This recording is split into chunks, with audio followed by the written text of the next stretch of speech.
مبروك يا دي مالك انشلها شل بصدق بيوت الشعر نعلن صداها.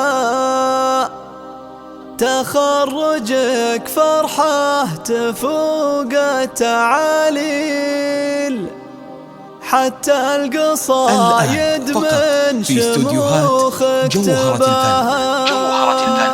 مبروك يا دي مالك انشلها شل بصدق بيوت الشعر نعلن صداها. تخرجك فرحة تفوق التعاليل، حتى القصايد من شموخك تباها. يما السنع والزين واحلى التفاصيل، محاسنك كل الثنا ما كفاها. يا ديما يا تاج الحلا شيخة الجيل، مكانتك محد رقى مستواها. ثقل وعقل واخلاق وسمحة مقابل، كل الفضايل يجتمع بكر لها. علم وادب ووصاف تنهى لك السل، يا ديما يا اللي فارقه عن سواها. على النقا والعز من دون تضليل، رباك شيخ فيك حق يتباها. بدر ابوك الشاه مراعى المداهيل، شيخ الرجال اللي ينوم سنباها. وامك دلال بنت الرجال الافاضيل، دايم ترافق لك يا ديم ابدعها. وعمامك رجال الوفا تعدل الميل، رسد الكعالي نواجه وجاها. ويا ديم جعل الخير فال ومحاصيل، لك في العمر